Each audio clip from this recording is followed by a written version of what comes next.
It's an areological, autoerotical, tubular, bovular joy. An exposular, regional, batular, pouchular, fun for girl and boy. A latissimal, dorsical, hung like a horsical, caliphalygical ball. The most bunular, funnular. Fruit of the lumula. Frenchical, tongular. Wabada, bobular, bunular, fruit of the lubular, Frenchical, tongular, wabada, bobular, Hey! Hey guys, how's the movie? Oh, it's breastica, bubical, chestica, mamical, pendular, globular. We going? Yes, now we are. Is this a different mic cover here than Charlie's? Queso's? Yes. I don't want to use the same mic cover. As you requested. I'm actually pretty excited tonight. I didn't realize that we were doing a backyard wrestling podcast. Before we go any further, I must say you look really classy. That's what I was getting into. Thank you. All right. So I wore my red blazer, and I wanted to wear a nice red hat to go with it. Mm. I was going to wear it backwards, but now that I know it's the Backyard Wrestling Podcast, first of all, I'm ignorant to all things politics and such. I bought this at a state fair after I watched a demolition derby and had too many beers and wanted to walk around and antagonize people. But now I don't have to wear it backwards because it's a Backyard Wrestling Podcast, and I am in fact in character as a super Republican. And I'm promoting my upcoming cage match with Alec Baldwin. I have Gavin McInnes in my corner. He has some fucking Democrat in his corner. I don't remember even who it is, but fucking that's going down. But yeah, that's what I'm wearing today.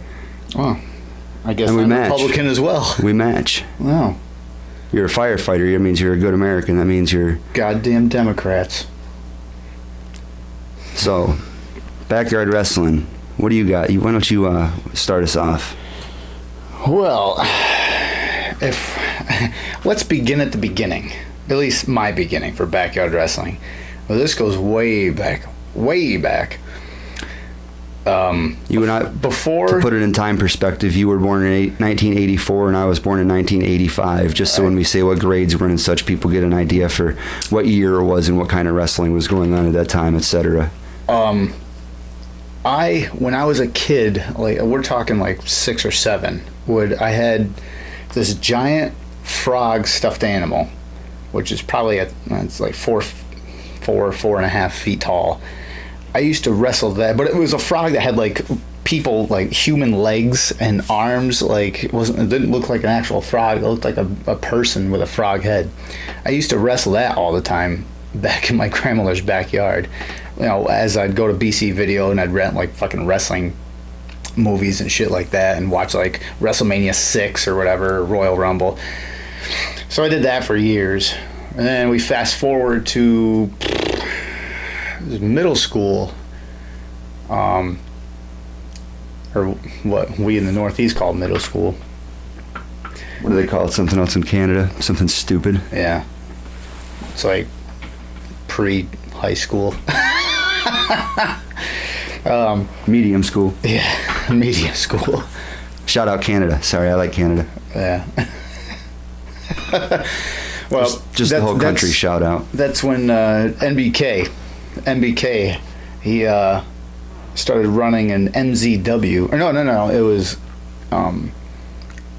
EHWF. That's what it was way back then. So this is about 97, 98. I can go pre that a few times. He had a dog cage that was about 6 by 12 feet. And smaller than that. Was it? Yeah. We would fill it. We'd have 1 mat or 2 mats, and we would have like water bottles and big chunks of styrofoam. And we would pretty much do backyard wrestling. We had no gimmicks, but they'd put 2-3 of us in it, and we'd break styrofoam on each other and Irish whip each other into the chain link and hit each other with shit. And nothing too crazy, but then that is what advanced into the EHWF, which had more than just one match, more than us just goofing around. Right. That's when it started. That was like the precursor, or no, that was like the start of storylines and whatnot. At least when I got into it, because I joined later. EHWF, like the end of EHWF into which EHWF is Extreme Hardcore Wrestling Federation. You know, it's very creative. Oh yeah, very creative for us all. And then that morphed into mZw, which is Mayhem Zone Wrestling. I don't remember what brought about that change. I think it was some sort of a more serious take on it, if there could be one. I have no idea what the change was. Yeah, so that turned into mZw. which was just in a backyard, and at one point there was a big wooden stake with some garden hoses connected to it that connected to a play set, and there was some mats at times, but mostly towards the end there was mats, and people got shit about it. I remember Matt Death and BNCK had a really cool match one time when they were really just vertical suplexing the shit out of each other, power bombs on the mats, and afterwards everybody was saying, yeah, that was cool, but they landed on the fucking mats, so who really cares? All right. Which was stupid. Fuck, where else are you gonna land? Like, We're gonna do that in the solid ground. That shit hurts. But so I say that, mind you, there's like, fast forward even a few more years, there's barbed wire and everything else. We'll get to that later. So yeah, so we went into mZw, and then it was a little more structured. Back in EHWF, there was like literally no ring. There was no ring at all. There was never a ring. No, it was garden hoses, and that was about it. There was, well, no, even before that, before the garden hose. I mean, when I started in there was a mat. Play set. There was the play set. There was a play set. And some with a plastic slide that sometimes we would go smashing through and bend in half. Mick Foley flipped into it like he did in the stairs and everything. But so that's where I started, and I debuted as Carnage, which is one of those dime a dozen backyard wrestling names. Influenced by the Insane Clown Posse, no doubt. Slightly. No, it was influenced by the comic book character. Oh. The name, strictly. Carnage was also, since it's a backyard wrestling podcast, the name of a particularly impressive deathmatch wrestler from California on the Best of Backyard Wrestling VHS tapes. That's right. And he would do some crazy shit. That's right. So you were Carnage. What was your theme music? I gotta remember what the hell my theme music was. Static X, perhaps? Yes, it was. It was Push It. That's right. Okay. Yeah, I couldn't remember what the hell it was. Yeah, it was Static X Push It from Wisconsin Death Trip, 1999. Cool album name. Awesome song. Still love Static X. Rest in peace, Wayne Static. Yep. Shout out Cindy Static. No, fucking Tara. Fuck that, bro. Tara Static. Yeah. But, yeah, so I came out to that. I remember I had these long leather farming gloves, and I cut the fingers off of them and fucking painted like some emblem or some shit. Farming gloves, like leather workman's gloves? Yeah. So they were just leather gloves. They weren't. But they went up to like here, and I cut them off. It's like, oh, that'd be finger gloves, because finger gloves. And back in the wrestling games, if you like, everyone put fucking finger gloves on themselves in the wrestling games. So I had finger gloves, and it was like Undertaker. I did too. I used bicycling gloves that were naturally fingerless, I believe. Yeah. So that was the shit back then. So I had blue jeans, like a t-shirt, finger gloves, maybe knee pads, maybe not, I don't know, I can't remember. And I came out to Push It. Did a lot of stunners. This is fucking the Diamond Dust or whatever the fuck you want to call it. That was a finisher. Stunners was like the back then, this was 1998, Stunners was like the hip toss of the 90s. Like, it was. There was a everyone did the stunner. Everyone did super kick. There was a match one time you had fallen out of favor with everybody. I think it was possibly because you had started talking about setting up FAW or something like that, or you were talking shit about somebody. So there was a big scramble match of some sort, and there was you and I and 3 or 4 other people in it, and people were particularly targeting you. I don't think you knew about it at the time, but I have it on video. There's a point where you give me a stunner, and I just no-sell it and flip you off behind your head like Steve Austin. So that was pretty cool. We'll show that. Never, probably, because it's on VHS, but I'll get it on DVD. No, I have it all. I have them all on DVD. Okay, even the MHWF. Yeah, but that happened. That was all the stuff that I had, she hadn't converted. What was your finisher even then as Carnage? I think there was the Diamond Dust, that flip stunner. Oh, the Diamond Dust. That's no. When I first started, it was a guillotine leg drop. That's what it was. Off something, anything. What do you think was your best match you had in the... Back then, none of them. Because I tell you what, I went back and looked at some of the recordings from back before EHWF, during EHWF and MZW, and they were fucking atrocious. So my best match was none of them. They were all train wreck. Back then, it was awesome. They all were. So what do you think was the coolest / most dangerous high-risk maneuver you ever saw ever saw in the backyard, in that particular backyard when we just started. Most dangerous was a fluke. So are we talking like just wrestling moves that were planned? Anything. Most dangerous was an mZw or whatever. Was when the ring post came down on Matt's head. When I gave Matt a concussion. Matt Death. Hey. You tell that story. All right. Well, so it was. What was the match? It was me, you. It was like it was a NBK battle royal or wasn't it? So, yeah, it was like there was Some like sort of elimination 4 or 5 thing. Yeah. Yeah. So it was me, you, BNCK, NBK, which is Natural Born Killer. What's BNCK again? We're gonna leave that right there. Okay. Matt. I think that Matt Death. I don't know. Yeah, Matt Death. I don't know if Debo Moxon or Keith Noble or whatever the fuck he went by. Dropout icon. Dropout icon. With his signature move, the punch, I can't pass lunch.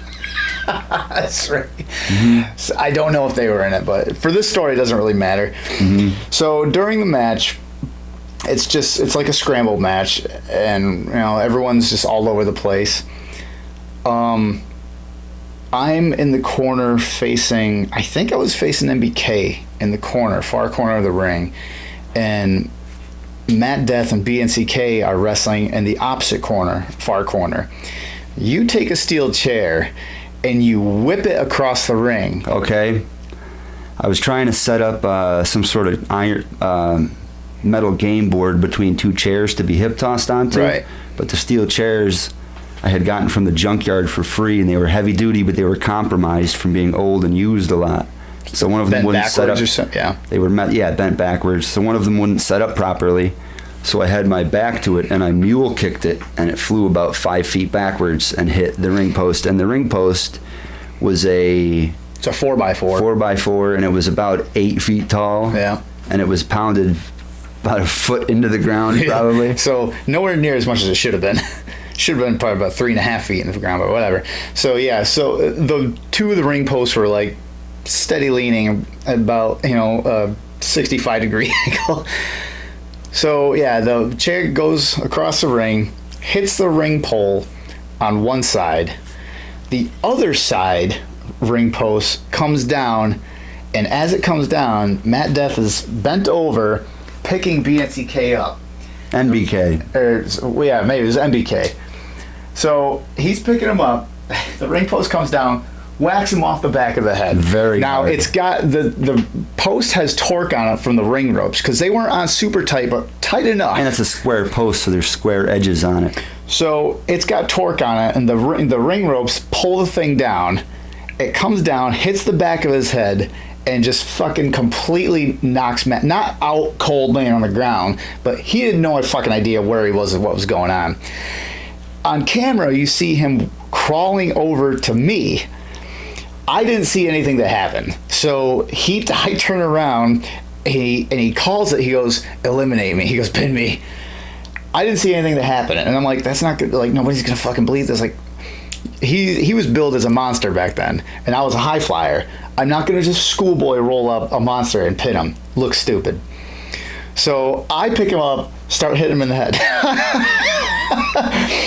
Finally, I think he gets stunned or something like that. I did some move that was at least semi-believable for me to pin him, and I pin him. Later on the night, he comes up to me and he's it wasn't later on the night. It was like later that week, and he found out he ended up with a severe concussion. So we watched the video, and he sees himself crawling over to me. He goes to me, he goes, I could have swore I walked over to you. He goes, I didn't know I was crawling. So that was probably the most dangerous thing I've ever seen in mZw. Like that because that was fucking brutal. Yeah, he was diagnosed with a severe concussion. That was... I could take a slight amount of blame for that. I guess I shouldn't have been kicking chairs around the ring, but as backyard wrestling, janky ass. What do you expect? And Matt, also previously to that, we were having a dark match for some reason. The camera was probably charging, or we just didn't. We were just messing around. Did we become prima donnas in there? Or was that later in FAW when we wouldn't take any bumps off camera? Oh God, I don't know. I still take bumps to this day in real life. I do. Still, unless it's on camera. Yeah, but previously to that, we were having some sort of a dark match, and Matt was trying to pin somebody. So I had the bright idea to take a dollar store cookie sheet and throw it like a frisbee at his head to break the pin up. And it split his eyebrow like a 3/4 inch gash. Poor Matt. Oh man, it was very stupid of me. Felt bad about it. But then, subsequently, the pole thing happened, which wouldn't have been as severe, I think. But because I had already split his face open with a cookie sheet without a camera even running, he told me like a movie I remember in the shed. He says, "You split me open with the cookie sheet. That was strike 1. You gave me a concussion with the pole. That was strike 2. Strike 3, you're out." And it was just such a funny cinematic way to tell me that he was going to whoop my ass if I did a third thing to him. But it was funny. I was like, yeah, I understand. Very soft demeanor, soft spoken, but he's one of those guys that you don't want to piss off. So if you didn't know him and he just talked to you like that, you wouldn't take him seriously. Can you take the picture that he was just tagged in on Facebook today of him wearing Daisy Dukes with a flannel shirt tied up like this? I and will put that it up right there. Matt, we love you, buddy. I'm sorry I knocked you out. I owe you one. Oh, Jesus. That's all. He can hit me with a light tube if you want or something like that. I got one down the basement, too. God dang. Jesus.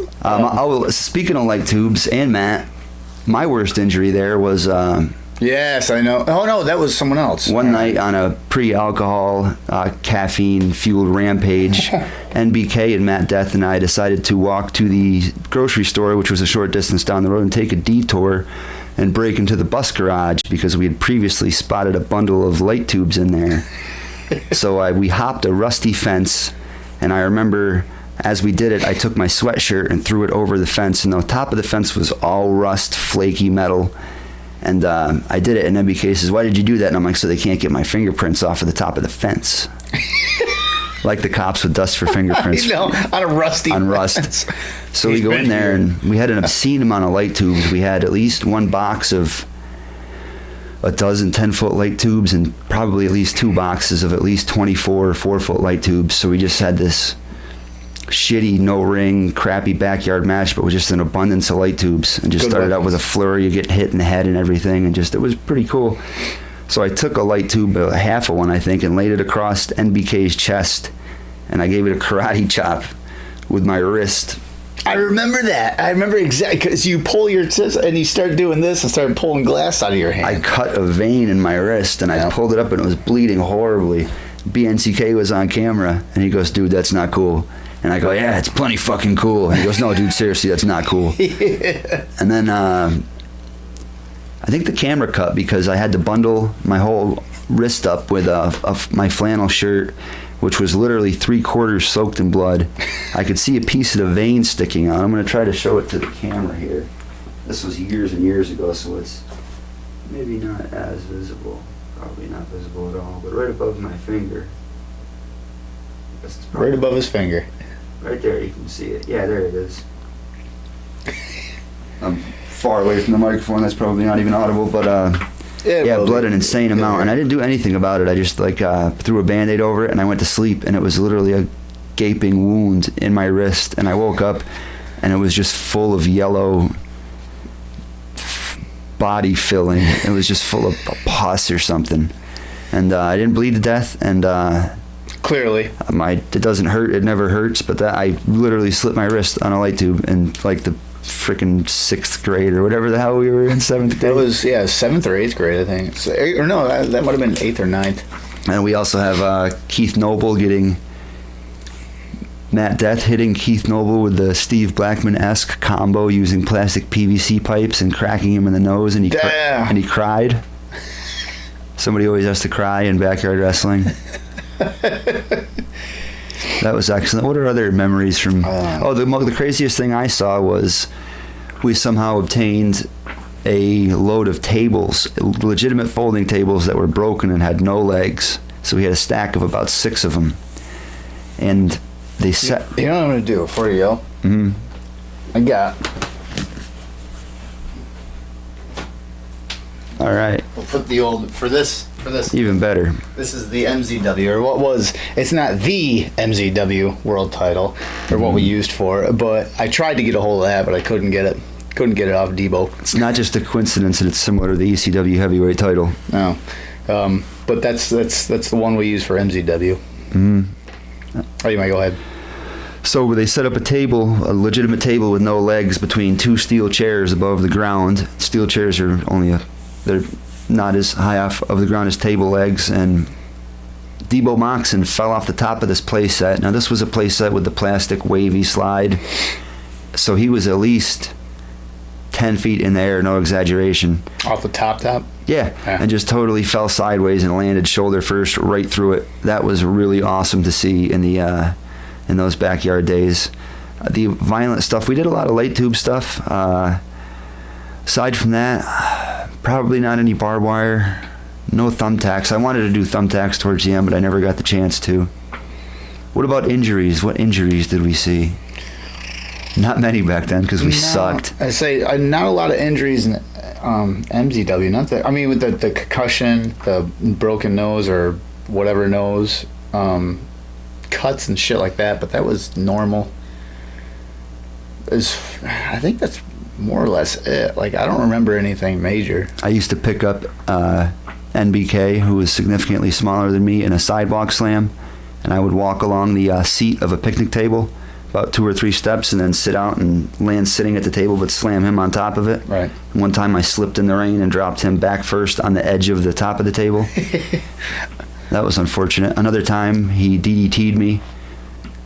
He probably weighed, I don't know, 120 pounds, and I probably weighed 160 or 80 or so, and I did the flip cell on the DDT and landed on his face, and you could just see his legs go limp momentarily in the video. The fuck-ups that we had back then. I got all the way through, or some of them are just... I got a folding plastic, not even the lawn chairs with the soft rubber material. I got one of those Van Daminated into my face and I think I broke my nose. Cut it, at the very least. Yeah. BNCK, one time the power went off, and we're hanging out outside for 45 minutes or so waiting for the power to come back on.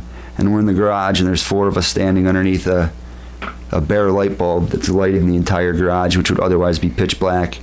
And BNCK comes in and says, "Hey guys, power back on yet?" Do you remember that? Yes, I do. That was great. I remember the Dropout Icon supposing to lose a match by getting chokeslammed through flaming drywall, and there was constant cuts back then because somebody would unplug it, the battery would be low. Yeah. You know, it was just, it should have been edited out. It was like arguments about who's gonna do what. Debo Moxon was yelling at him on camera. He's goozled. He's for the chokeslam, and you hear Debo go, "God damn it, do it, Derek! You're out of the federation." I mean, there was times I remember, or at least one time I remember when I don't know if someone's going to use a table and they weren't supposed to use it, and I don't know who was off camera. They better not fucking use that table. Yeah. Oh God. Yeah. Like people on comments, take it home, end it, yes. End this shit. I remember that a lot back in the MZW days. Like, actually, I remember that straight through, like every fucking federation. Mm-hmm. Yeah, but that lasted till, what, freshman year? Oh, we should say, rest in peace, Big John Mudd, middle name, Big John Stud, middle name Mudd. That's right, yeah. He was a good guy. Got me a Playboy for my birthday in 5th grade. Yeah. Miss you, Johnny. What else about MZW? Discount Doherty. Oh, Discount. That was FAW. I'm not sure that he was affiliated. No. He was there. MZW. That's where it started. Because he lived nearby there. Yeah. We always tried to get him to wrestle, but he would just be a referee instead. But and he would like stand there as he went for the pin and like be mundane. delayed. Like, so that's where the discount name came from. And despite willing to participate, which was surprising from him at all, I still at least antagonized him to no end, just because. Yeah, discount. We had what else did we have? The Suicide Championship. It's the only title I was allowed to hold because I had fucking a lot of backstage backyard heat and fucking NZW. Was that a 24/7 title? It's more or less. It was like the hardcore 24/7 title, like right around the same time as a 24/7. It's not very politically correct now, the Suicide title. Whatever. But yeah, it was called. It was. Well, we had the date rape title before that, so that's way more not politically correct. That was not. It was good. I think it was a Batman utility belt or some shit like that. It was a yellow fucking belt, and it had like a piece of cardboard that was like an oval thing, and it just said suicide. Probably some title that NBK made because his brother Debo won the title and he was mad about it. So he said, "I'll make like Taz with I'll make the FTW title." Yeah, it was probably something like that. So there was that. Did we have tag champions back then? I have no idea. If there would be no tag format if there was at all. I know. My name there was I was the Schizophrenic. I stole that from an Insane Clown Posse song, and I would just act like I was horribly afraid of everything. I still think, right through the FAW, that was way better gimmick. Between the two that you had, way better. I know, I had to branch out and try my badass gimmick. Yeah, way more personality, or like way more possibilities and stories. It was so easy, too. It was, I remember when you switched, we're going to fast forward a little bit here for a second. When you switched to just strict McPherson and FAW, I fucking hated it. I know you did. You liked my goofy Schizophrenic character. I did too. It was a character. McPherson was not a character. McPherson was my take on every wrestler I liked. It was me trying to act like the Sandman and be a badass and just come out and fight people and shit. It's like, it was... But once we got people watching it and it got cooler when we watched it on video, I got sick of being it was a lot of fun. I'd come out and go, talk to the camera. What are you looking at? Get the fuck away from me. Who the fuck are you? I'd just act scared of everybody. And yeah, and that was it was gold. fun. Like, it was a lot of fun. It was really funny, too. There were so many badasses in all, like, Backyard, Indie, WWF, WCW. There were badass characters everywhere. And like, but also, nobody was watching it for one thing, but also, in FAW, I started doing these matches where I was getting the shit beat out of me, beating the shit out of people, getting cut up, set on fire, cutting people, bleeding all over. I didn't want to be a frantic, scared. I couldn't be a scared, frantic guy and be pouring thumbtacks on a table and lighting it on fire and shit. I kind of also needed more of a fighter character. Suspended disbelief. That's all that is. It's pro wrestling, dude. Jesus. It's fucking choppy or pee-pee, for God's sake. Well, I wanted to be my badass gimmick, okay? You brought in your badass gimmick, too, your Mist guy, your Lucha Libre guy. Yeah, my Lucha Libre guy. You always had gimmicks that were just badass. Yeah. Stalker was a little self-deprecating because you could be a weirdo and shit. Let's finish up on the other back. Yeah. Before we go into that, so... What else did we use for weaponry? Light tubes, nothing too super, no to that. A lot of tables, a lot of drywall, all backyard. It was all early day drywall. Stuff, so it was what we could get because none of us had any fucking car or anything like that. Debo Moxon had a car. He's like the only one, and he would never fucking go and get anything unless it was for him. So yeah. But yeah, so it was. Did we have any other cool gimmicks? Did we have any cool jobbers we used to shit on and beat up there or anything? We didn't really have any jobbers because we were all homeboys. The jobbers didn't come until FAW, really, did they? Yeah, not that I Hack Outlaw or was he in that backyard? I don't think so.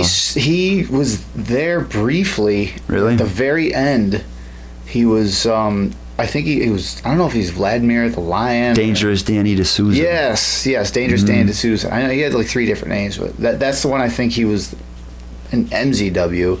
And he carried that over to FAW. And so when FAW started, you built a badass ring in your grandma's back field. Yeah, with leftover shit. Talk about the ring. It was 2 tires tall. Tell us how it was. Didn't just you make it? Yeah.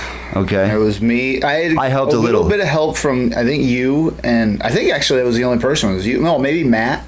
Mm-hmm. Yeah, Matt. Not Charlie. I don't think Charlie would. No, Charlie had. He was taking a siesta with a sombrero on, leaning up against a cactus somewhere. Yeah. Yeah, more or less.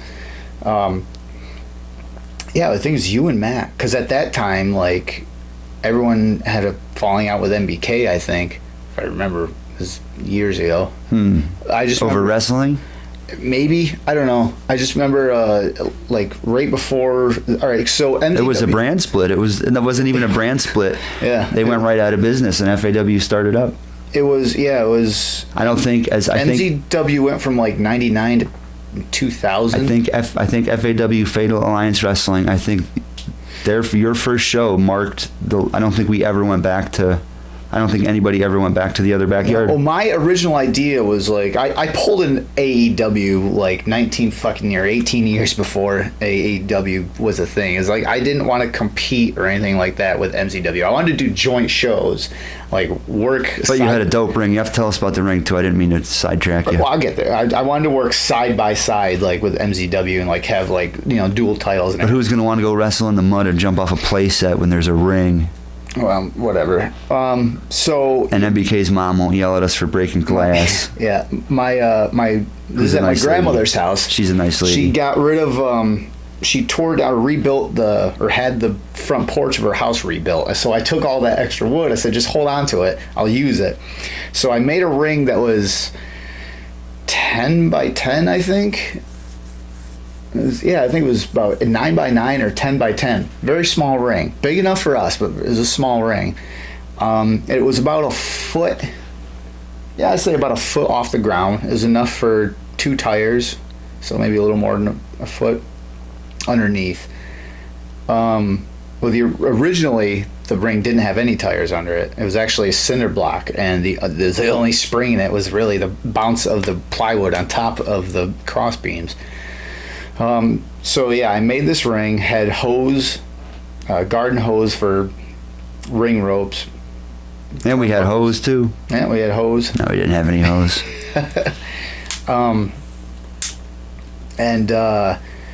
I had the idea to start my own wrestling federation. I remember specifically before I started it, I was just like going around recruiting. It's like, hey, you want to be in FAW, whatever. And there was like these. Remember? I remember that too. Pink almonds and shit like that. Oh God. Okay, so I'm not gonna use any names. Yeah, but, Aaron Manzer. Yeah, you puked in my house, Aaron Manzer. Fuck you. So pink almonds and whatever other fucking. I'd go up to like kids that were 2 grades below us, just like a fat kid or a tall kid or both, and be like, "Yo, man, you ever backyard wrestle?" Just try to. You gotta look. Yeah. So I was like, I was do backyard wrestling, whatever, and they had fucking no idea what I was talking about. Oh, all right. Well, I started with that, and I remember specifically going up to like finish up working on the ring because it was pretty much near completion, and I get to the top of right before the way it was. You walk up this lower yard through this like small walkway into an upper field, and the ring was in the upper field around the corner, so you couldn't see it from down below. Well, I'm just about to around the corner, and all of a sudden I hear people scamper off through the woods. We pulled an invasion angle on you. They scamper off through the woods. Come to find out, the commish and I know it was MBK, I believe. Was it? I'm not sure. It was commissioned someone. They were cutting a promo, And it was me. It was Debo. It was Debo Mox and the commish, me and NBK. Yeah. I was there too. I changed your radio station to Easy Listening when it was on rock. So when you got back, it would be playing like some corny Easy Listening stuff. And Debo gave the commish a Debonator, which was a famouser in the ring. And then we heard you coming and we all ran away. Yeah. And then we got ridiculed. We got chewed out by the Middle Eastern owner of the hotel. He thought we were drunk or something like that and was trying to question us. And he's like, "You boys are too young to be drinking." And we're like, "Just let us out of here, man. We're leaving." Yeah. I remember coming up, and I immediately knew who the fuck. I didn't know specifically who it was. I'm like, fuck. You didn't know it was me till right now, probably. No, I just remember I told you about it. I immediately knew like, what the deal was, but whatever. What are you gonna do? So I just let it go. And even after we all left, we're like, it's actually pretty cool. It's actually a pretty cool ring. So that was the start. So slowly, I think that is actually where I was like, you know what? Fuck those guys. I'm just gonna run this and do my own thing, and like I'll go head to head with them. And it became like a fucking mini Monday Night War thing, something like minuscule and insignificant to anyone else at the time. So I just started recruiting. I started like individually going to different mZw wrestlers that I had like some kind of like friendship or whatever with. You had to sign contracts. That's right. I did a contract thing because I didn't want anything coming back to my grandmother on her property. Yep. I remember that. Yep. I made up contracts, which really would have held no fucking anything because there was no lawyer or anything involved. Yeah, you're right. But it's at least the I thought. had something. Yeah. Yeah. something to show their parents or something. I tried to get different women involved and stuff, which we kind of did later. But I remember you told me, you said, ask so-and-so if I could powerbomb her through a table. I just really want to powerbomb a girl through a table. That's right. I think you had issues back then. Probably did. Probably still do. I'd still powerbomb a chick through a table. Yeah. Barbed wire, too. Jeez. So, yeah, then I think the first one I recruited was Matt Death. And that was, we were down going to the falls. He had it written into his contract that he got a free blue Gatorade every show. And I learned about that after I had already signed mine and thought, damn, I could have gotten a Gatorade out of this. Yep. So yeah, I got you. I got Matt, and who else? Who was at the first? First show. I think the rest of the day before the first show, you were at my house. I think the commish was at the first one, wasn't he? Well, we can get through this. We can think about it. The night before, you spent the night at my house at the farm, and then we went to your house to do the show. You and I wrestled. Ed and Rob wrestled. Yeah, they opened the show, I think. Yep, and they had a shitty match, and then you and I had to we had a battle royal main event. Yeah. It was Casey so whoever Rad. was in the battle royal had a match also. Casey Rad probably wrestled Mikey. Boytarka. No, Mike. Mike Ransom. Yes. Yeah. And Matt. Yeah, probably wrestled the commish, possibly. I cannot remember. Oh, but I remember after our match that we had light tubes and did some cool stuff. I remember Blue Money saying, "Oh man, we didn't know that you guys were gonna go like that. Like we would have had a better match if we knew that you guys were gonna wrestle like that." Of course, in our and I remember thinking, "What do you mean good? Yeah, like what are you talking about? Well, good to us back then, but in our mind, we were like, well, that's what because we just came from MZW. We did awesome shit. In MZW, it started to pick up as it was like floundering.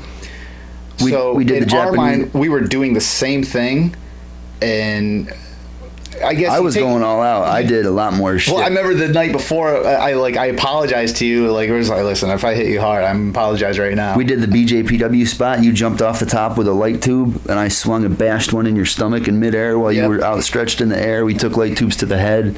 You were hip tossing me on the ground. Yep. I got thrown out of the ring and flipped and went through the table. We did a lot of cool shit that match. Broke a lot of glass. So that was the first show. We had the first few super fans, we ended up calling them. There was I think there was 4 or 6 people watching. Tim Brand. Yep. Was a fan, yeah. Ambrose Schaefer. Yeah. So we had what they were there at the Jordan first Baker show. would come up. I worked with Jordan. Jordan's a good guy. He brought us a table one time. So that was the first few people that was our first show we had. The first show was good. And it just kind of it's like, all right, well, we wrestle in front of an audience. And then the second show, we had a few more people. And what started to happen is word of mouth, which is the best thing you can do is just word of mouth. You just put on a good show. And so we started to gain some footing. People from other towns. So we went from... Not just friends of ours, friends of our friends, people we didn't know. We went from wrestling in someone's backyard where it was very hush-hush and we didn't tell anybody because it was embarrassing, to it became like a friend thing. And then it went a little further and became like, it became like, well, my friends and their friends are coming over. We're going to hang out. And the next show we had 10 or 12, 15 people. And the next show after that, we had 20 people watching. And then slowly, 4 or 5 shows in, it became the thing to do on the weekends. You guys having a show this weekend? Yeah, we are. So every weekend we were holding shows, which is the idea anyway. But it became a fucking thing. It became a thing so much where I was getting called the Vince McMahon at high school by different teachers. Teachers fucking knew us. It goes even further, though. Matt Death was in a local Walmart, which is about 25 miles or so from here, down toward in Herkimer. Herkimer, Georgia. He gets approached by someone, he has no idea who, in Walmart. Hey, you Matt Death? Yeah. He's like, dude, I've seen your videos. You guys are fucking crazy. So people had no idea, we had no idea who they were in towns, 4 or 5 towns. And that down. wasn't even videos online. He saw a VHS. Yeah, it was tape trading because we're talking 2001, 2002. So YouTube wasn't even a thing yet. Online was like I don't even know if MySpace was there yet. But it was AOL chat rooms and shit like that. Like it was early days of social media and whatnot. It was tape trading and just word of mouth.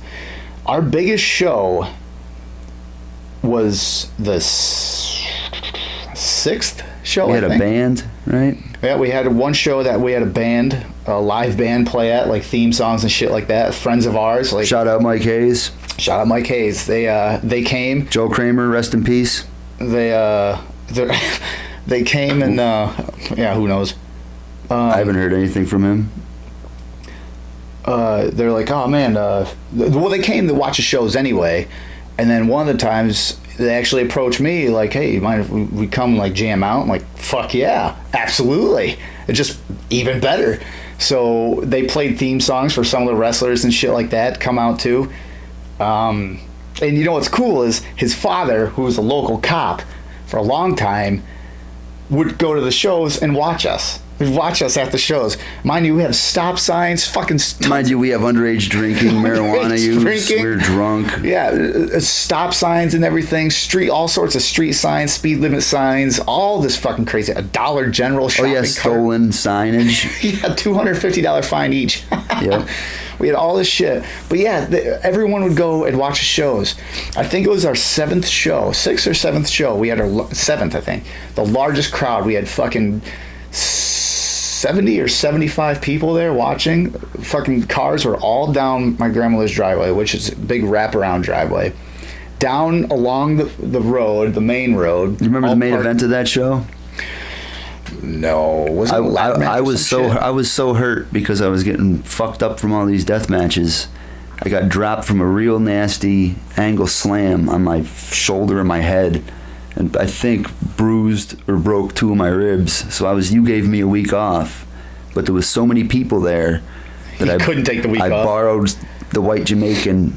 I borrowed his jean shorts and his just blue t-shirt that said USA. Right. And me and you had what I think was the main event, and we had a killer match. The people were chanting McPherson. They were chanting my name in this match. At one point, I was on my knees in the middle of the ring. You had a length of barbed wire. You were running around me, wrapping me in it, and we didn't call any of this. I picked up a steel chair as you were running and timed it perfectly and swung it like in Ready to Rumble. Swung it back behind my shoulders and whacked you in the head with it. It was awesome.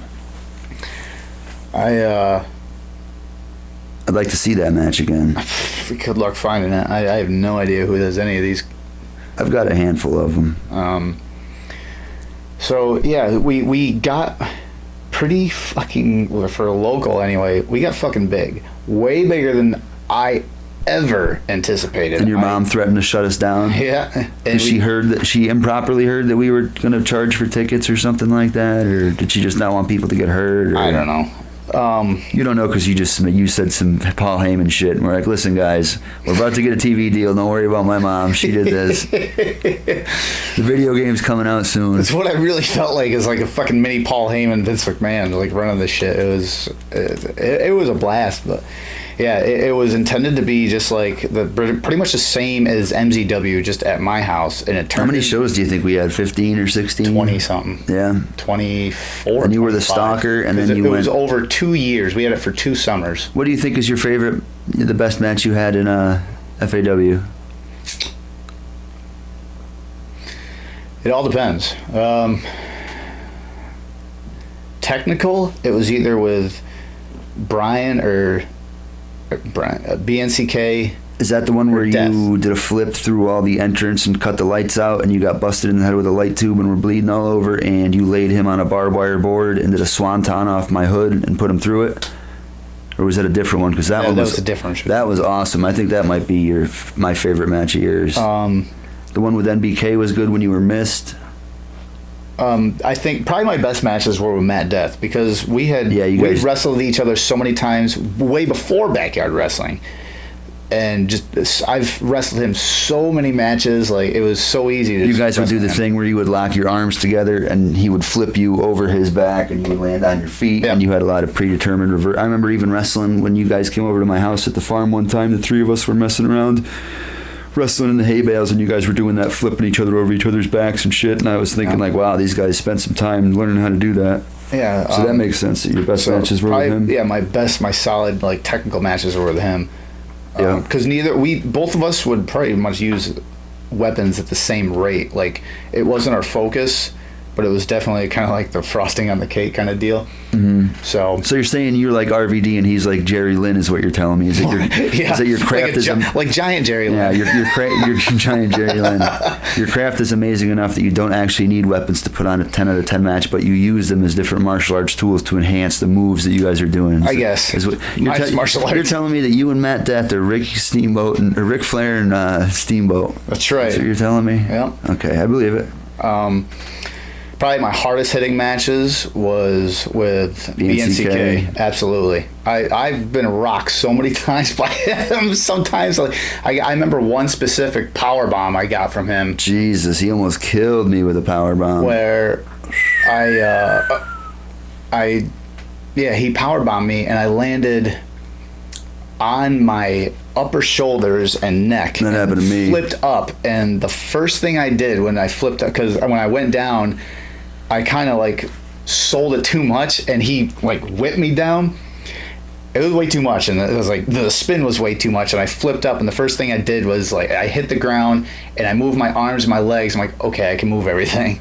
Because it wasn't the pain, it was just the shock of it. Fucking scared the shit out of me because I went like upside down way too much for that power bomb. That happened to me wrestling him. It was the first time anybody used you got folded like an accordion. I remember that. The first time anybody used tacks, I dumped out a box of tacks and I gave him a Russian leg sweep into it, and he screamed. And I remember I went, "You want me to pin you? You want me to pin you?" Like I was just totally ready to back out of it, and he's like, "No." So then he fucking power bombs me into it, and he's a strong dude, and I weighed like 210, something like that. Through no fault of his own, he tried to pick me up and couldn't really, and I fell and just landed on the back of my shoulders and the back of my head, but I didn't bounce up or roll back or nothing. I just stuck like a dart. I felt electricity shoot a foot up my spine, like the tacks didn't even feel them. Bam, that hurt. Yeah. And it was always funny wrestling BNCK, especially in these deathmatch scenarios, because he's never particularly liked me. We got along, but he's never particularly liked me, and I'm sure still doesn't. And he was a big dude, so there was always a chance that he would. But he was always cool about it, dude. He never particularly fucked me up. At that same match, I put him in a Boston Crab in the tacks because I thought it would look awesome, and he had enough of it. And he just bucked his legs out and kicked his legs out so hard that when I hit the mat, my arms were at my side and my chest and my shoulders and like the top of my head hit it. Well, it didn't hurt me, but it looked fucking brutal because he just had enough of it and hammered me out of it. He did the same thing to me. I had him in a Texas cloverleaf, and I held on it and I cinched up on it. And then same thing. He's like, "I'm done." Yeah, oh, really? And he straightened his legs. You probably tried to do a flip and landed on your head or some shit, though. I tried to flip over. I bet you did. And when I did, though, on camera, I flipped over and it was fine. I was fine. But on camera, it looks like my head just went through the mat. And fucking, so my legs are there. It doesn't even look like I have a head. Just looks like my head goes through the fucking mat and I flip over on the ground. Yeah, but that one looked pretty brutal. Way more brutal than it actually was. Best death matches were with you because you were the center of the death match division. So dude, everyone went to you for death matches. Oh God. I think I'm not. Who won it from me? I'm taking it. Didn't we do a unification of the world heavyweight and deathmatch title? Definitely never happened. I know. I think Champion the Great might be the champ actually. The last champion? I am. I mean the deathmatch champion. Oh. Yeah. Oh yeah. So that was all right. So this belt was what we used for MZW. Yeah. And then that belt is what the heavyweight title was. We'll put that back there. That's good right there for now. For FAW. The deathmatch title here, which is real stripped down. It used to have like fucking medallions and shit like that on it. It was like black and red written in deathmatch, whatnot. Yeah, but this is like a piece of tin. It's an old high school amateur wrestling title. Yeah, if you see on it. So tell me if you agree with this statement. I always made sure to at least have the bloodiest match of every show, and I think that I would say that 2/3 of the time. No. more than a third of the time, I had the best match of the show. At least the most exciting. And bloodiest and most violent. Yeah. This has to be a bit of a brag fest because, I mean, backyard wrestling is bragging. We're going out there playing grandiose characters, and right. I just really take pride in that I did a lot of. And you know what I'm real happy about also? When we were doing it, they weren't using razor blades, gusset plates, syringes, steak knives, carpet strips, right. They did use weed whackers, but we weren't going to do that shit. It was a rare thing. There's any number of insane things that they use now that any one of us could have gotten either very hurt or easily very disfigured from Dead. fucking with. I'm glad that we did not get into any of that, but we definitely got fucked up. All right, I was wrestling Green Demon. We had about a 5 by 4 foot metal throughway sign that was stolen. It was blank on both sides. We had that up on sawhorses, so it was kind of high in the air. I poured thumbtacks all over it, and I believe there was broken light tube glass on it too.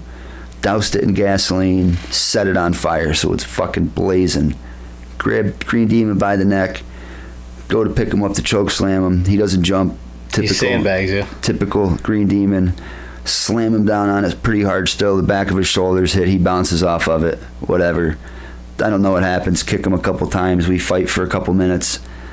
All the shit is still burning. So at this point, the thumbtacks and the glass are red cherry hot. I tell him to hip toss me through it. I jump, do a huge somersault through the air. My shirt goes back, my shirt goes up, and at least 20 red hot thumbtacks stick into my back. Burn the shit out of me. The table doesn't even give. I just bounce off of it and roll to the other side. My fucking lower back was just a mask of scabs and burns for a month after that. That was pretty rough. That was pretty painful. What's your most painful moment in FAW? It was a chair shot. It was the final chair shot to the head I ever took. Oh yeah. Was it MBK? I can't even remember who it was. I just remember taking a chair shot to the top of the head, and I took it so hard. To the top of the head, like dead top of the head. I took it so hard that my fingers went tingly, and I'm like, you know what? I'm done. I'm done with chair shots to the head. No more. Yeah. Because that actually at that point that happened a couple times, and it was like that was like the second time. I'm like, I'm not playing like that. Nope. All done with chair shots to the head. Yeah, I still would have done barbed wire, thumbtack. I would have done all that shit, fire, but no more chair shots to the head. Yeah, that's not a great idea. So, yeah, it was. Yeah, I think that's the one that hurt the most. I don't even think I juiced from it, but there were plenty of times I bled.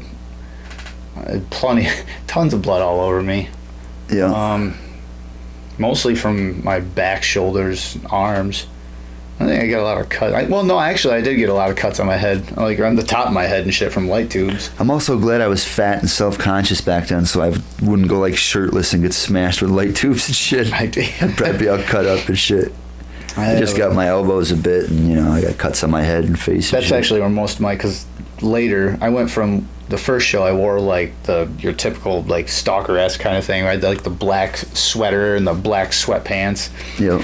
But later I switched it up to like your typical backyard wrestler. I had the brown and like dark camel pants. Oh yeah. The black tank top, gloves, like the receivers gloves, football receivers gloves, elbow pads, wrestling shoes.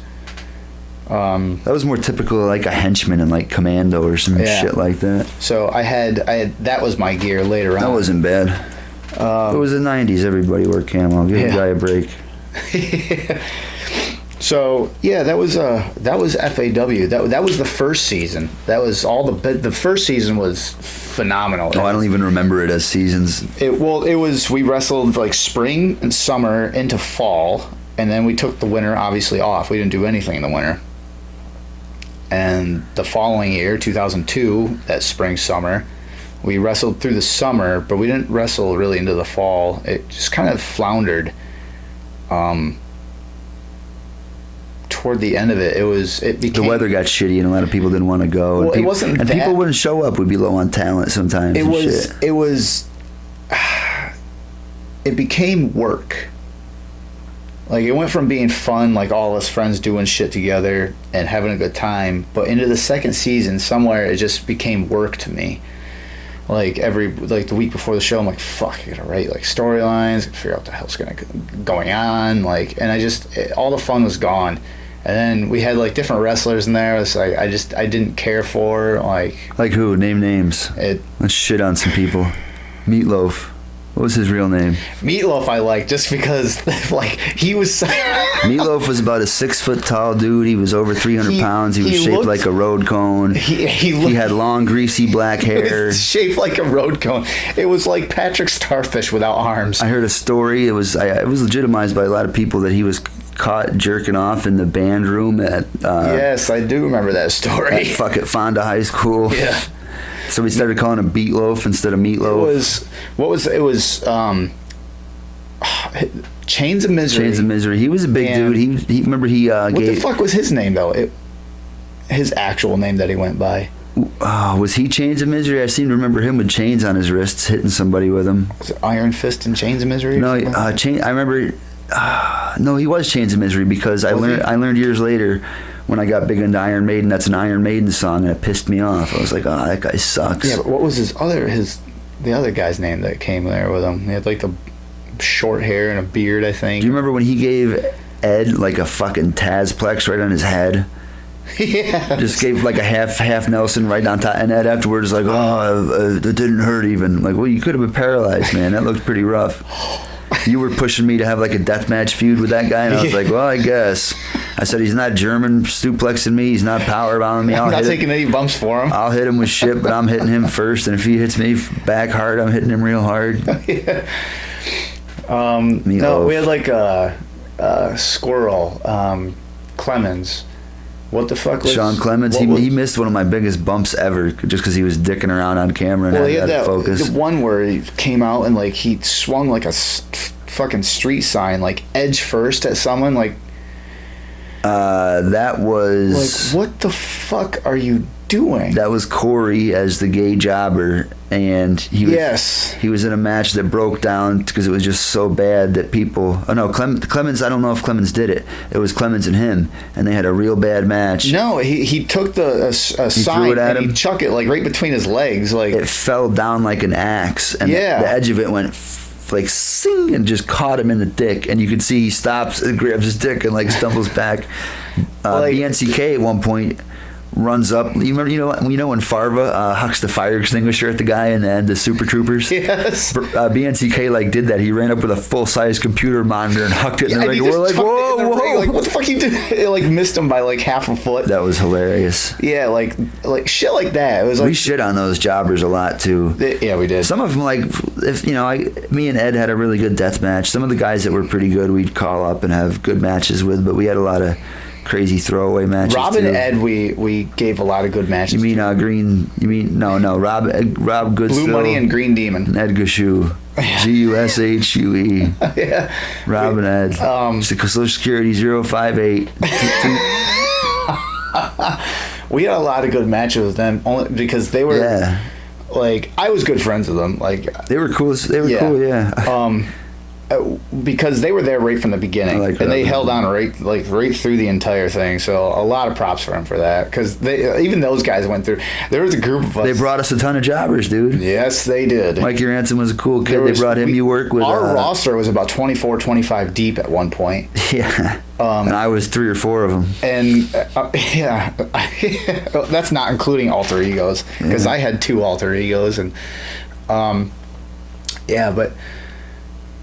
They probably a good 7 or 8 guys came just from those 2 alone, like just people that they knew.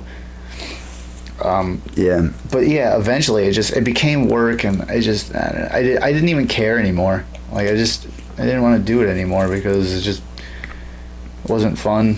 Plus it was like that was the end of high school. Like that last summer we did it, and like everyone was going off doing other shit, and like this is pointless. The commish did build a ring in his garage, and I had one last match with Hack Outlaw. Did you? I do remember that. And the commish wrestled BNCK. That was the last we ever did of it. Yep. One of my favorite backyard wrestling stories, I had a baseball bat that was wrapped in barbed wire. It was real barbed wire. We would beat the shit out of each other with it. So I was wrestling the hell's his name? Green Demon, right? And the week before, the show before, possibly not the week before, he had asked to borrow my bat for a crazy match he was going to have. So he proceeds to cover it in gasoline and light it on fire. And it just becomes so wildly ablaze that he has to throw it, can't even use it. Just the whole thing is just fire. So I wash it off or whatever, and the next week we have a match. I hit him with it, whatever. And I'd like to say I snapmared him into this position. I probably didn't. I probably didn't do a snapmare. But anyway, he was seated on the ground, and I took one or two steps forward, and I like soccer kicked him as hard as I could in the back. Like my knee and my shin. I think I remember that. Connected with the opposite shoulder and hip. So diagonally, the entirety of my leg went across his back as hard as I could. It just thumped like a drum and knocked the fucking air right out of him. And it was something. So after the match, it was a good match. He comes up, he's all out of breath, he's all fucked up. He says, he goes, "Hey, I know why you kicked me like that." And I go, "Yeah, why?" And he goes, "It's because I set your bat on fire last week. It's okay." And I go, "Yeah, yep." That's exactly why I did it. I definitely didn't do it just for funsies. Yeah.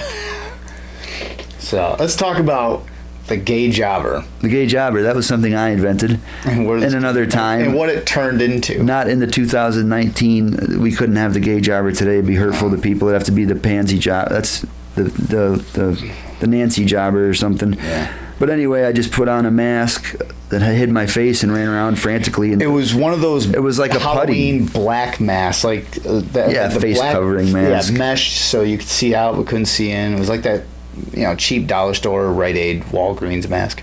You just act frantic, kind of, and yeah, like nothing. The whole gimmick was the gay jobber never got a single offensive move on anybody. Prance around and get beat up. Or if he did, it was a no-sell. And then different people started putting the mask on, and anybody could be the jobber. Yeah, You'd have to be a 300-pound guy or a 100-pound guy. So the gay jobber went from being like more or less like an alter ego for you, but then it just turned into this whole thing. It was like it's great because there's zero creativity, and it's actually super offensive if you think about it. It's super, but it was so funny. We made up like the shittiest character, and like, hey, he's the gay jobber. He's just some. That's pretty fucked up. It was funny because one week it would be like Champion the Great would be the gay jobber. It was like 6'3", like 260, 280 pounds, whatever he was at the time. And then the next week, Casey Rad would, okay. Well, he's actually gay. Yeah, he'd be the gay jobber.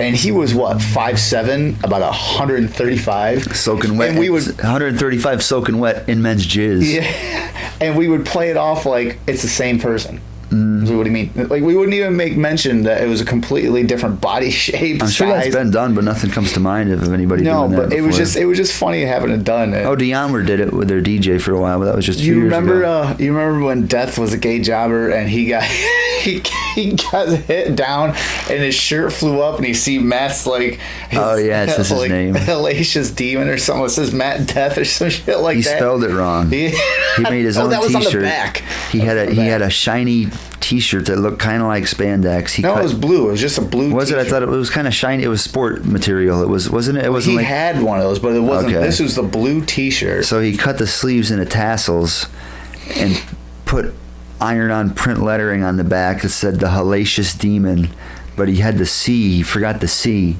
so it just said the Hellacious Demon. And one time we went to the World of Hurt Wrestling show. This is strike 3. He's gonna fuck me up now. Fuck. Just tell it. We went to the World if it's funny, tell it. We went to the World of Hurt Wrestling show, and he wore that and his elbow pads, and he had like pieces of string he would tie on his biceps, and like maybe not wrist tape, probably not. I'm probably making that up, but so what are you doing that for? He's like, that's in case one of the wrestlers asked me to get in the ring. I'm like, why does life work in your head? Is life a movie where like life is a movie where it's like, we need somebody to race this horse? How about you, kid? I'll do it. So funny though. Yeah, Hellacious Demon. Yeah. So there was that, and it was kind of a backhanded compliment. I was told that I was the best gay jobber. Yeah, you were real frantic. You hopped around, you were all jittery and I remember, I don't know if it was you or someone like hitting with the cookie sheet. I hit somebody with it, no sold it. I hit it again, no sold it. Then I just lightly hit him, dropped it. And then I picked it up and just gave it to him and just put my head down in shame. I think that was me. Took the shot to the head. I think that was me. So much funny shit happened there. Yeah, that was like JCW before JCW. Oh, the commentary, yeah. I mean, the commentary that would not stand the test of time either. I remember we would always have the discussion before and like, all right, guys, listen, we need to do the serious commentary. No gay shit. The first match, coming in weighing in at 240 guys' dicks. That's right. I just said the most offensive shit. It was definitely a different time. We had, Fred Durst was like in the thing, and so nothing was nearly as offensive as it is now. At least it wasn't made of light. So much funny shit happened though. Oh man, that was hilarious. The wrestling was terrible. The hardcore was fun and awesome. I remember a 3-way dance with myself and Green Demon and Champion the Great, and Champion the Great put Green Demon's head in a chair, his head was in the chair, and there's the big square seat part. And Champion the Great at about 260 whatever, 300 pounds, just stomps on it. So the Green Demon's laying down. It's not like he's up in that, like, so his head just kind of gets pinched and like shoots out of it. Like you could see it just compress on his head, and his foot was right where his head would be, so the chair couldn't bend. Just like you couldn't, but if it was a comic, you would see his head squish, like it just shot out, like he goes, oh man. So yeah. I remember the commish maybe against NBK at one of the last shows, going about 8 or 10 feet up a ladder and doing a backflip off the ladder, super untrained, just doing a backflip, landing on a dude. One time there was a battle royal and Casey Rad landed a swanton bomb like 6 feet off a ladder into that hard ass ring, and then osteoporosis child just stood up and acted no like sold. That's right. Yeah. He landed on him. The coolest hit thing the he move, ever did. No sold it. He does a swanton off a ladder onto fucking Boy Tarka, I think it was. Boy Tarka. Who got his ass beat by Senor Truck. Yeah, Tarka gets up right after like it never happened. Real fight, beat his ass, made him cry in the crowd. Remember that? Johnny, that's right, yeah. Yeah, that's right. I do remember that. It was a very like chaotic. That battle royal, the battle royal where Kevin did the swanton. I was drunk. I took one of the orange safety barrels, and my idea was to like German suplex it backwards or something, but instead I just grabbed it by the handle and threw it backwards like this and hit Kevin in the face with it. I was so wasted. Senor Truck's girlfriend, Ashley Divers, shout out Ashley. She won't watch this. She was in the crowd. And, she comes across it by accident. She might watch it. I don't fucking know. I'm friends with her on Facebook. Ashley's cool. I started climbing up a ladder. I got like 2 steps up the ladder, and I'm fucking drunk. I'm 25 beers in, and I'm only like 18 years old, And she was in the front row, and I'll always remember, she goes, "Ty, what are you doing?" And just the way she said it, like a parent, like my mother or something, I just stepped off the ladder. I was like, yeah, what am I? I'm going to do a fucking flying drop kick off this ladder, and I'm drunk or something. You're right.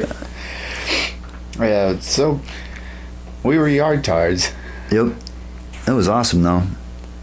I'm proud to be a YardTard, what some of you fucking wrestlers call us. One of the things I said when I stopped doing it is like I can't be breaking my collarbone when I got a job and shit. Fucking broke both collarbones. It sucks. Doing what? One I was born with one broken collarbone, and fucking Champion the Great when we were kids jumped on me like fucking sumo squashed me and broke my other one. That was the other one. Yeah. Wow. So I've had both broke. Not fun. I will tell you that. Not fun at all. No. What was your worst injury doing FAW? FAW? Probably just cuts, bruises. Like waking up the next morning. I remember, especially like in the first season when we were going all out, we'd have some show. I think it was the 7th show, actually. I woke up the next Sunday morning because we ended at like 1 in the morning or something like that. And I felt like I just got ran over by a train. I was like, I remember my leg, because I did a senton into something, and my leg hit a sawhorse that were set up. There were 2 times that we had big piles of shit by the entrance that made up part of the entrance set, and you did flips through it onto somebody. The back of my thigh hit the top of the sawhorse, and I remember the next morning I woke up and my whole body just was in awful pain, but specifically the back of my thigh was like horribly bruised. It's like, what the fuck did I do? Yeah. But that was, as far as actual legitimate injuries, I didn't really have any. I like being fucked up after it, kind of. I like limping around. Oh, this is a good one. One time, I wrestled in black jeans, right? And somebody brought like a 10-foot light tube, and they had it set up in the corner, and somebody speared me into it, and it cut through my jeans, through my boxers, put a 1/2-inch cut on my ass, right? Yeah. Hurt like a motherfucker. It was bleeding all over. I showed everybody. The next 2 weeks, it keeps hurting. I'll be pushing carts, sudden shot of pain, bring a tear to my eye. And then like 2-3 weeks after that, I'm in the shower and it's not healing. I remember this story. And I noticed there's a hard piece in it. I have to take a pair of tweezers and pull a piece of glass out of my ass almost as big as a quarter through a hole that's been trying to heal for 2 or 3 weeks. It was blood all over the fucking shower. It was disgusting. Another bad injury, I got a dollar bill stapled to the top of my head. In hindsight, what I'm sure they do is put the thing at an angle so maybe only one of the staples goes into your head. So NBK puts a dollar bill on top of my head. Might not have even been a dollar bill. Might just have been doing it for show. Put the staple in my head. Ka-dunk, staples it. Intense pain. After the match, I got somebody trying to pull it out with pliers, and it just won't work. It's just lifting my head. What happened was, it was like it went in reverse. It hit my head, like curled around and came back up. So it was like fish hooked through my scalp. Yeah. So he had to, then he had to go get the pliers and like twist it out. That was incredibly painful and incredibly stupid. No, I didn't have anything like that. I had the one cuts. scar that's on my arm still that was from some light tube. There was a time my arm got stuck in barbed wire wrestling you, and he just came over and just ripped me off the barbed wire. We had barbed wire wrapped around the ring ropes, and he Irish whipped me into the ring, and I hit it, and the barbs went through into my arm, and I went to pull away, and just I have stretchy skin anyway. I went to pull away, and my skin wouldn't, like my arm wasn't budging. I'm like, what? It was actually through my skin, and you walk over and just just rip That's it right, off man. me. Take that deathmatch shit serious. I love that shit, man. I used to get hyped for that. I built weapons like a motherfucker. Yeah, but as That's so much shit busted on my head, man. I just find all kinds of shit. The worst I ever did to anybody was BNCK, the sixth show. So we're in I think that was the big main event tag match, wasn't it? It was It was like an 8-man or a 4-team tag ladder match that was the debut of the tag titles, and it was me and you, and I can't remember any other teams, so it doesn't really matter. But the point here is, we're on the outside of the ring, in front of the camera, and I have half of a light tube, or a full light tube, whatever. BNCK comes over to me, and I baseball swing, uppercut swing into his stomach, breaks half the light tube, so I still have half. So I do a complete 160, and my intention was to hit him again in the stomach. Well, he went to duck, because he thought I was going up top. Well, when he ducks, my light tube comes up, and I catch him right on the eye. Steady stream of blood just starts pouring out of his face. Of course, someone, I don't know who's on the camera, someone's like, "Don't bleed on the mats." What? Who the fuck cares? So I just remember hearing that. It's like, "Don't bleed on the mats." He's leaned over like this, and you just see a stream of blood. Like if you turn the faucet on just a little bit, you get some fucking weird germaphobe, like, "Don't bleed on the." Like, yeah, and then a death match, but a steady stream of blood is going all over. So that left a nice scar right above his eye. Didn't he get stitches on that? I don't think so. Maybe he did. I don't know. I remember he caught a ton of shit from that from his parents, and he would show up like with like a Under Armour type thing and like gloves and be all covered after that. Yeah, that was something. So I caught him right above his eye. Yeah, that was definitely. There was nothing you guys called. It was probably nobody's fault either. I mean, it was just some random shit. That was one of those fluke things. Like, yeah. So whatever. Yeah. But that's probably the worst I ever did to anybody. And Rob got stitches. He probably didn't need them though. He was probably just being a pussy. Well, that was it. Blue Money, sorry, not Rob Bouchou. We shouldn't use his real name. Yeah, don't use Rob Bouchou's real name. The second or third show when Rob got cut on his arm and it split open and it didn't bleed for probably about 5 10 so seconds. it was a good cut? Yeah, it How split did it happen? open. It was the cut was about an inch, maybe a little more long. I can't remember. It split open and you just see meat. Nice. And it didn't bleed. And then it just gushed blood. Yeah, it's not great. Yeah, so it was, and he told his sister, because he was living with his sister at the time, he's like, "Oh, I fell on a screwdriver in the garage." That's a dumbass idea. Of course you would say something stupid like that. I got jumped. Couldn't say me and Ed were fucking down by the railroad tracks and we rolled over a beer bottle. Be much more believable. So yeah, so yeah, that was FAW. Then we ended there. Then you said you had the one last hurrah match. That was fun, yeah. I had a champion always wanted me to do like another backyard thing, like, and this was probably like 5-6 years after. Oh, I felt bad. I kind of fucked him up one time. He's a big guy. I threw him one of those no parking signs.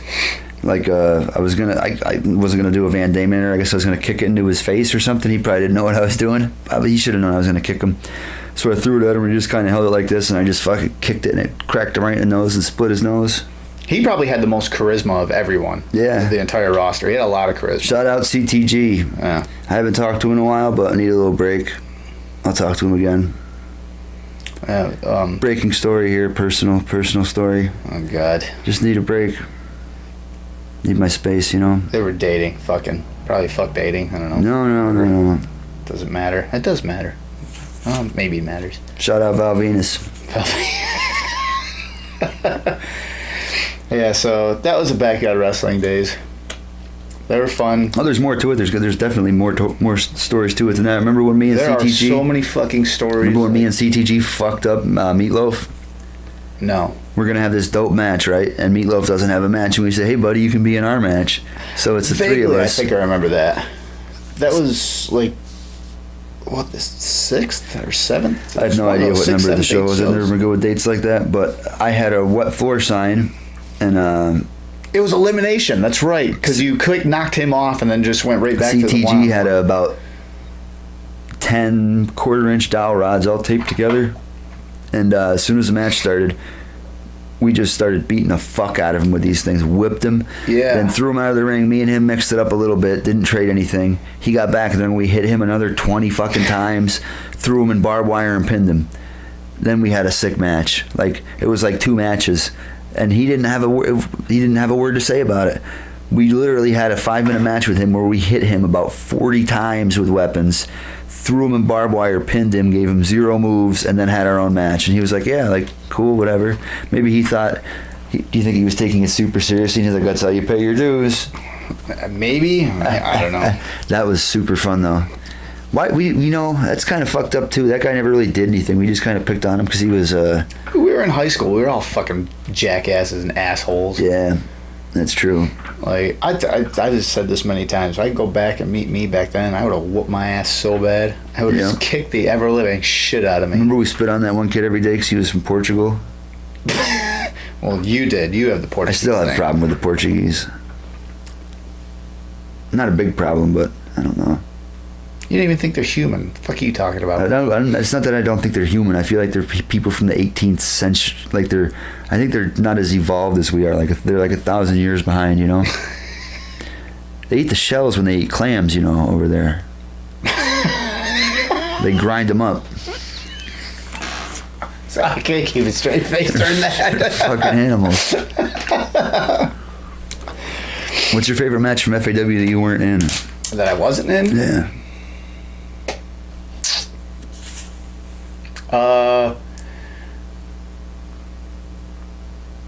Schizophrenic versus the commish. 7th show. Oh my God, with the piss. When the commish gets backdropped in his own piss. His own piss. So, yeah, you tell this story.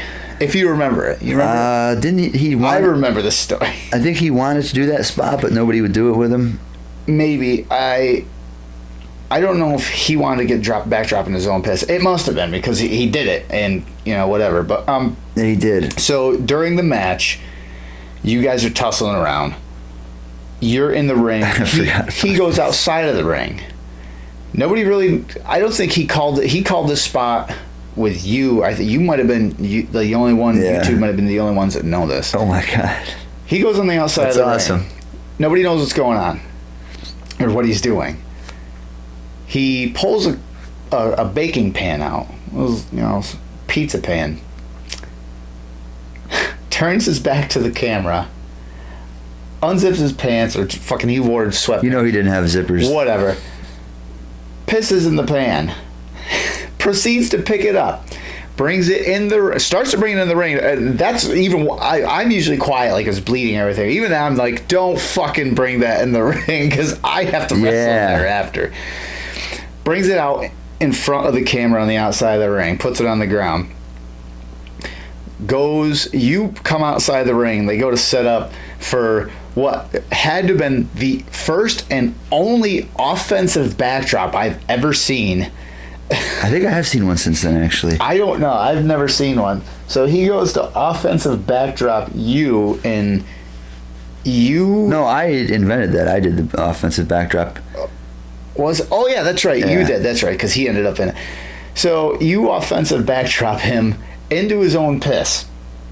Not only does he lands in the piss, his back is soaked in his own piss. You pick up the pan and put it down his shirt, and then you rub it in his hair and then put it down his shirt. So Kamish is now soaked in his own piss.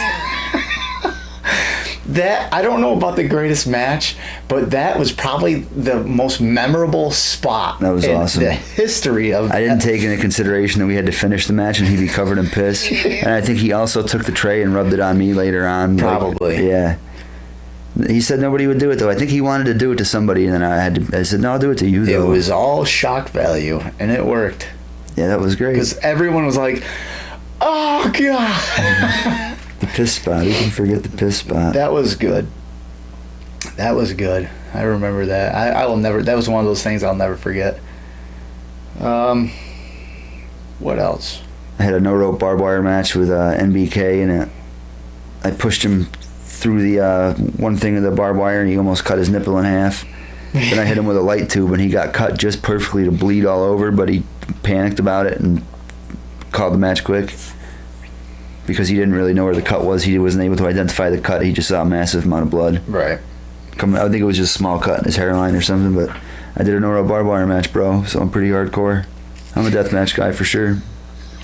One time I was a three-way with you and I in the commish. In my head I was going to give him a Masato Tanaka roaring elbow. Instead I just straight up elbowed him in the mouth and chipped one of his teeth. I didn't even spin around. Oh, really? I was just like, roaring elbow. Oh, fuck. Boom. My bad. Yeah, later on when we had two titles. We had, I think, there was the light heavyweight title or whatever we called it then.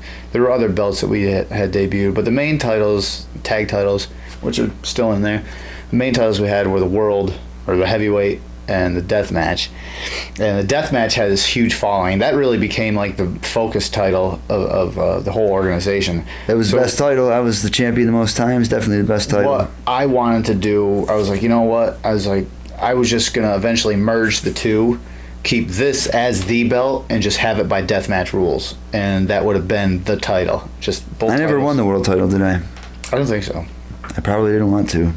I was the last champion, and that was my intent. I was merging the two. Once I got the belt, I was going to merge the two, and the world. You were going to be the last champion. You were going to. No, the intent wasn't to be the last champion and then just end it. The intent was to be, I was going to grab the, once I had the strap, I was going to, challenge whoever had you or whoever, and whoever won, what it was going to be, it was a title versus title, and it was going to merge the belts. That way, the world title would have been the most prestigious title under deathmatch rules. Mm-hmm. And that was the idea, but we just never went there and never got to that point, so we ended up just stopping. I think CTG might have won the deathmatch title in the last show ever, where I tried to hit. No, I faced CTG in the last show ever for the world title and won it. What the hell did I do? I don't know. But now I have the idea of I do all these belts and whatnot. I haven't done anything with this. This is just a regular replica, but I'm gonna redesign or kind of a reimagining of what the FAW championships would be, and actually make a legit wrestling belt for the old backyard wrestling days. I might even incorporate like EHWF and mZw, because I was in those too. Just kind of a tribute to all of us back then for what it should have been. Do you remember when Matt Death was laying with his chairs, his legs stuck in some sort of a chair and or ladder contraption, and Dangerous Hack Outlaw was on the top rope and he was about to jump off, and you can hear Matt Death on the camera going, Hack, if you fuck this up, I'm gonna fucking kill you. No, but that doesn't surprise me. He had him like in a super compromising position where his leg could just like easily be snapped, and he's climbing up on top of some shit. That was great. And then my elbow incident, Rob Blue Money famously. That was the one. That was the cut I was talking about. That's the same thing. And when he goes, oh, my elbow. I thought he injured his elbow at that spot. No, that was the cut. He cut it. Yeah, that was the cut. The funniest part to me was he would be there with his group of friends, and we were all friends, but we kind of dog on him. Well, back then we were a lot like so half friends. Half us are friends in different webs that kind of like different circles that some went over these and that, and the other ones that had nothing to do with each other were acquaintances just through backyard wrestling. So he gets hurt, and a lot of people wanted to laugh at him already. And he says, "Oh, my elbow!" Or no, that way. So he goes, "Oh, my elbow." How did he say it? He's like, I always through the my years, elbow. I just my elbow. Yeah, through the years I've adopted. Oh, my elbow. I'll always remember it as a weird glimpse at humanity, the study of humans, because he was so frantic, and he said it like the level of urgency with which he said it, nobody cared enough to match that. Like, and a lot of people didn't care at all. No. People were like, oh, you get hurt, man. Like, there was nobody there. It was like, oh, his elbow. Like, it's like he was talking to nobody. Film kept rolling. He thought the people were more sympathetic than they would be. Like, he yelled out this thing, and then we're like, well, I don't even think they got that much of a reaction out of it. They're like, oh, my elbow. It's like, and Blue Money is down on the mat. Wasn't that some kind of horrible main event? We gave them like a 6-man thing or something. Maybe. That was the first show. That was the it was the first show when that happened. That was the Battle Royal. No. Are you sure? Yep. Definitely sure. Battle Royal was in the daylight. Yeah. The elbow thing happened at night. Oh, did it happen at night? Yeah, and Meatloaf and them. Meatloaf was in the match. That was the sixth or so. I get the 6th and 7th show mixed together because they were both at night and they both had huge crowds. I think the 6th show had like 40 people. The 7th show was our largest crowd. That I do remember. Big K, the white Jamaican. Yeah, he was. I heard he's living back in Jamaica now. Is he? Mm-hmm. Did he drive his Jeep there? I don't know if you can drive there. I don't think he's allowed in Mexico. Wow, that's a shame. He just puddle jumped to Aruba, which is way further. It was further south, but whatever. What else we got for backyard stories? Nothing really notable that I can think of. Getting car windows from the junkyard and getting thrown through them. Yeah, tempered glass there. That just looks cool. Mm-hmm. Barbed wire bat was always a lot of fun. Used to hit people pretty hard with that. I remember like backflipping off just about every other thing I could find. Yeah, you were doing backflips? Did tons of moonsaults, I remember. On the people standing up? I did a moonsault standing up, laying down. Oh, standing up for sure, yeah. Yeah, you were awesome with that. Your Mist character was really good too. Mist was your Lucha Libre character. Yeah. That used no weapons. Mm-hmm. I remember setting up, this is as stalker, I set up a road sign, that big road sign, the no parking, Amsterdam no parking sign, and I put somebody on it. I don't remember who. It might have been CTG, and I went to the top of the 8-foot ladder we had. Not the top of it, I was like at the 6 feet up, and I did a moonsault off that through CTG, through the stop sign. Wow. I remember doing that. I remember doing a moonsault on a stop sign, actually, on top of somebody. That one I don't know who it was, but But I did moonsaults out of the ring. I did moonsaults off whatever. That was a trademark because I was the only. Well, no, there was who else did moonsault? Kamish. Did he do moonsault? Yeah. Remember I was saying he I did. can't remember he did who a couple else. of them like 10 feet up, or it must have been 8 feet. He fucking flipped off of that ladder. Maybe I can't remember the One of other the people. last shows. I think MBK did moonsault. He did like Bam Bam Bigelow moonsault. Speaking of, that's who Matt Death did a moonsault. Tried to do one off a steel chair on the lawn, and it was not in. Oh, Matt. Matt did the Bam Bam Bigelow like sideways salt Off the Jeep or something. off anything. Like he would do that. That's cool. One of my favorite spots was NBK getting thrown off a Big K the White Jamaican's Jeep and somersaulting onto one of those tables, but it was only like a 4-foot table. Card table? Yeah, not a square table, but it was a folding. It folded in the middle. All right, yeah. The camping table, you would call it, I think. Yeah. That was really cool. I thought that was a pretty cool high impact bump. That was fun to watch. I remember one show back in the early days. I would spike my hair up at that color like gel that would wash out. I had it was the fourth show we had where it was like 40 some degrees out that day, and it had rained. I had half my hair spiked up and like red fucking gel or something like that. When there was a creek that ran through the upper field, and I was facing death, and he brought me over to the creek and he DDT'd me into the creek bed. Oh shit. Well, I came up and all that red shit was like running all over my face, so it looked like my face was cut, which it wasn't. Really? It was the gel running. That gel got in my eyes. That fucking shit burns like crazy. And I remember through like half of that match, I just like was doing this like the entire time. Every time I'd take a hit, I'd fall on the ground, just cover my eyes, and be like, God damn it. That shit sucked. It wasn't a major, that was just one of those things I remember. It wasn't like a major injury or anything. I just remember my eyes fucking burning for like 10 minutes. How long we got? You want to call it? Yeah, I think I'll call it. I think that's pretty good. Yeah. So that one's for all you pro wrestlers that call us YardTards. You know what? These memories, you call us YardTards all you want, but I got a lot of fucking good stories and a lot of good memories out of it. Yeah, what's up to all the old crew, man? I had fun doing all that wrestling shit. Yeah. Miss some of those guys. They're all... And it only took me, was it 17?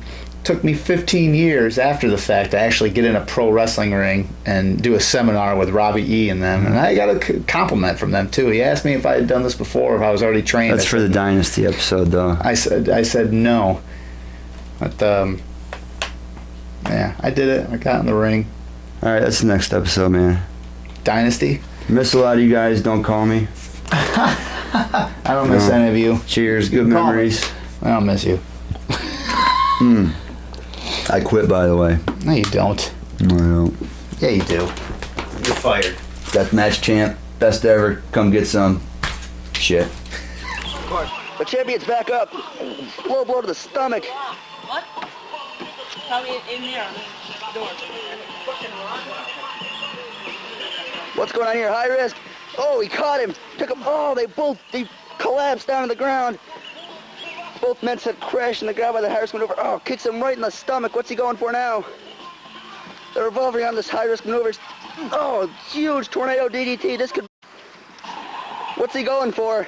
Looks like the leg drop. Oh, huge. Elbow across the back of the head of Big John Studd. He's in trouble. Oh.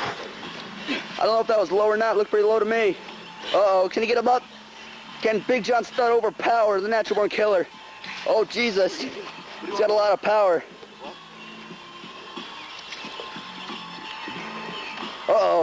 There's a battle of the strengths here.